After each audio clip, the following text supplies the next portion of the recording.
Okay, so this presentation is going to talk through the health and safety rules that you need to follow for the laboratories. So health and safety is something that's really important. We take seriously across the university, especially with regards to your lab practice. So what we do is we have different levels of health and safety, including at the school level, where we've come up with measures to make sure that you can work in the laboratory as safe as possible. But what you'll notice in this scheme is that you're also part of this scheme as well, and that's because you are also responsible for keeping yourself and other people who are working in the laboratory safe as well. Okay, so we all have responsibility for making sure that we can all work safely in the lab. And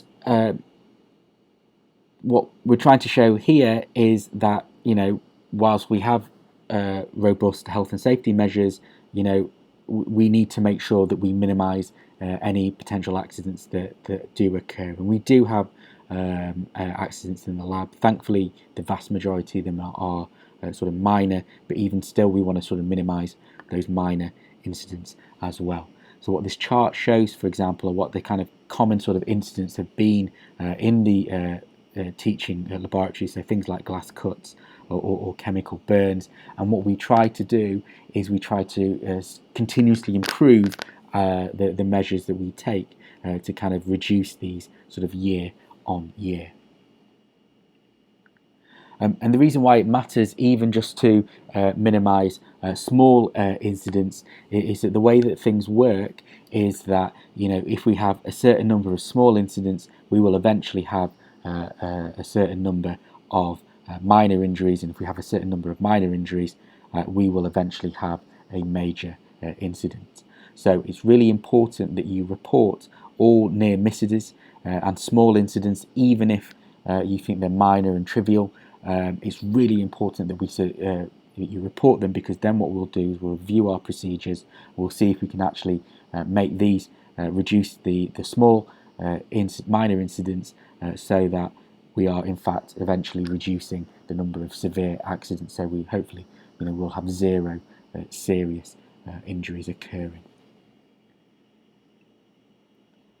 And so before you start in the laboratory, you have sort of core health and safety that you need to practice and follow. That's part of this induction unit, but also that you should be reviewing this material every time you go into the lab as well, until you make sure that you're fully familiar with all the health and safety protocols.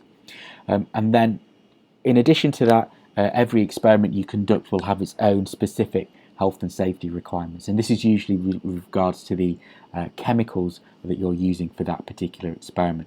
So you need to make sure that for every experiment you're conducting, you know what the relevant health and safety measures you need to take with regards to handling the chemicals of your experiment. And so in your lab script there would be a Cosh form for you to review, and you have a pre-lab quiz that you must complete before each experiment. So you need to complete all the health and safety requirements before you start any of your lab practice at the beginning of the year, and you need to complete your pre-lab exercises with every experiment, and you cannot start in the laboratory without completing these steps. So this is the general protective equipment that you need to wear for all your experiments. You need to wear your lab coat, and it needs to be buttoned up before you go into the laboratory. You need to wear lab spectacles, and again these need to be on before you enter the laboratory. Disposable gloves are available for you to wear for your experiments. You can put these on when you are in your bays of the lab, so that's where the disposable gloves are located, where you'll be working. You need to be wearing a face mask before you go into the lab, and a visor as well, again before you go into the lab. So these last two measures are specifically related to the specific COVID measures that we have in place at the moment.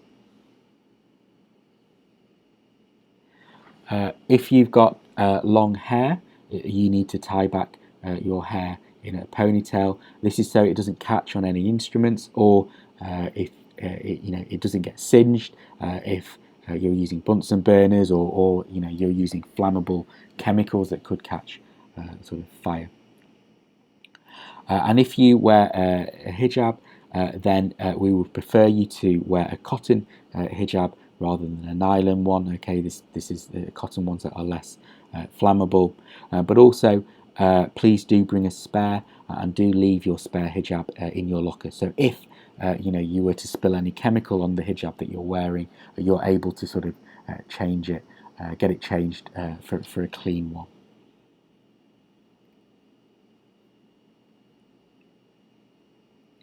Okay, in terms of what else you should be wearing in the lab, okay, the key thing is you need to make sure that you don't have any skin exposed to any chemicals that you're using. So you're not allowed to wear any shorts. You're not allowed to have any ankles on show. So if you've got a gap between your shoes and in your sort of bottoms, make sure there's socks to sort of cover up your ankles, and no open toe sandals as well. You can't have your feet on show either. Again, if you are not wearing the right sort of clothing, then you'll just be sent away from the lab. When you are in the lab, okay, you need to take these steps to avoid any contamination from what you sort of from handling chemicals to also then when you sort of or eating any food or drink afterwards. So no food or drink is allowed in the lab. If you do need to have a drink, you are allowed to leave the lab and have a leave your food and drink in the locker, and then have a drink or a snack when you leave the lab during your lab session. When you leave the lab, make sure you wash your hands thoroughly. This is to make sure you don't have any chemicals on your hands when you're handling things like doorways or eating and drinking. And if you do break any glassware, do not handle broken glassware with your hands. We've got a dustpan and brush, and that's what you should be using to sweep up broken glassware. So I mentioned that in every experiment you have a Cosh form. So your Cosh form will look like this. It's a table of all the chemicals that you're using for your experiment and what their hazards are, with the hazard symbols, a description of their hazards, what precautions you should be taking, where you can find it, and how you should be disposing of it appropriately as well. Okay, so you should be looking for your Cosh form before you start the experiment. Part of your pre-lab exercise will ask you to sort of answer questions based on the hazards of the chemicals you're using, but also you should be looking through your Cosh form before you're about to handle any particular chemical for your experiment. This is to make sure that just before you're about to use it, you know what the hazards are, and you know what precautions you should be taking, and also how you should be disposing of it as well. Okay, it's a way of good practice to refresh your memory what the hazards are just before you're using the chemicals.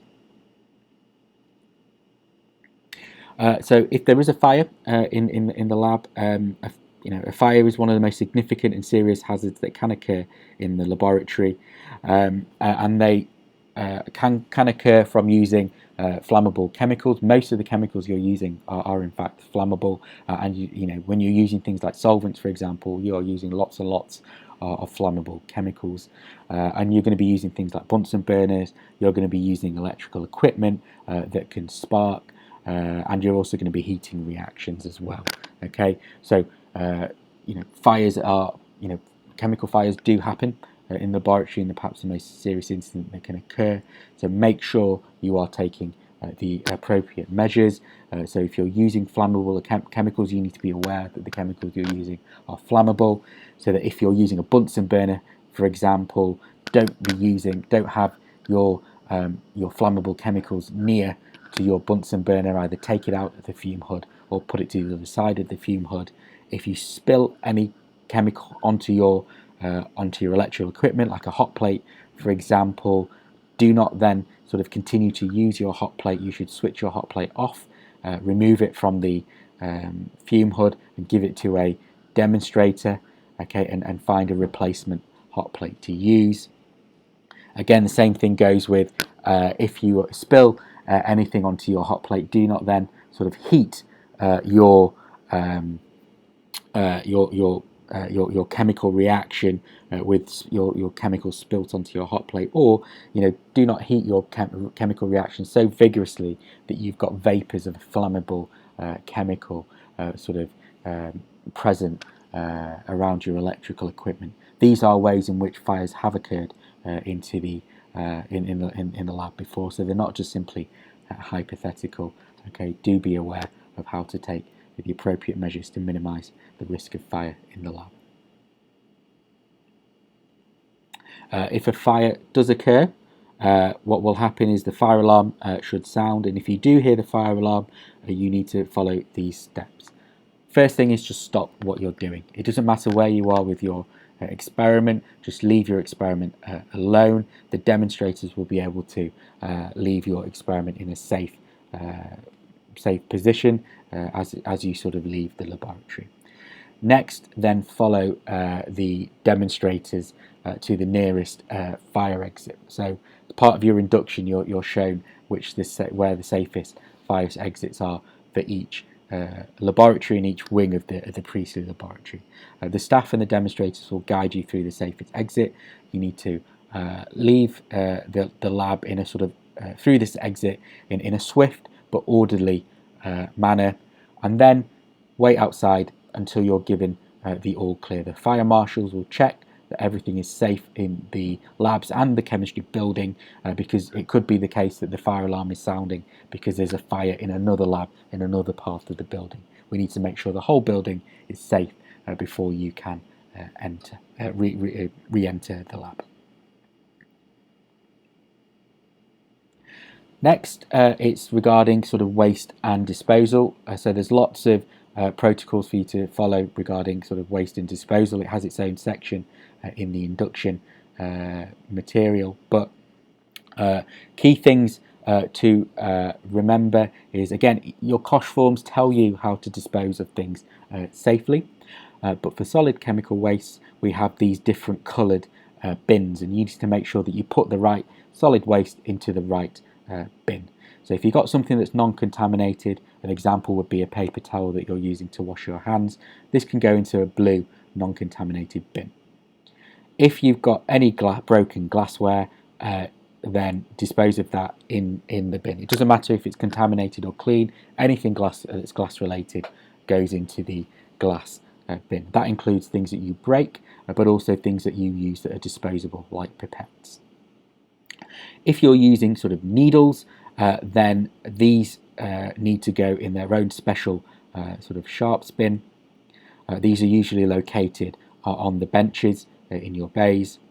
And then if you've got anything that's solid but's contaminated, so examples would be leftover solid chemicals, disposable gloves, or pieces of filter paper, then these need to go into the yellow bins, not in the blue bins. Okay, liquid chemical waste has its own special, lots of different sort of waste containers, like acetone waste containers, or the sinks, or sort of metal waste, or non-chlorinated waste. So the waste and disposal section will deal with these more specifically about how you handle various different types of liquid waste. But the main principle behind it all is we cannot simply dispose of chemicals down the sink, because then that will be released into the environment. And again, if this practice was to carry on with your labs, then we would have to shut the labs down and you wouldn't be able to conduct your experiment. So it's really important that you dispose of liquid waste appropriately. And what you'll see in your lab scripts are these sort of symbols, and this is there to help you understand that there's a special waste container for the chemicals that you're using in that part of the experiment. Okay, so look out for this symbol. If you see it, then do look for your Cosh form. It will guide you through where to sort of dispose of this special chemical in its sort of special waste stream. And if you see this sort of symbol here with a cross through it, it's simply showing you that you cannot dispose your chemical down the sink. Again, look through the Cosh for guidance.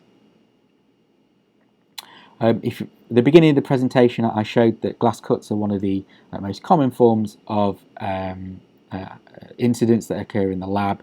Breaking glass is something that's quite easy to do when you're handling equipment. Okay, so the glass safety video, do take that section very seriously. Do look at it. It will guide you through how to, handle glassware, how to clamp glassware properly, and make sure that you minimise the chances of breaking glassware. These pictures are all real examples of students breaking glassware that they've been handling as well. So do avoid mishandling glassware to minimise breaking glass. Okay, so that's a general summary of the general health and safety rules that you need to follow for working in the laboratory. Okay, then there's more health and safety guidance for you to follow regarding glass safety, waste disposal, and the special sort of health and safety protocols that are in place at the moment. So how you're sort of working in your base in the lab and making sure you're not sort of you're wearing all the appropriate protective equipment, but also you're following social distancing protocols appropriately as well.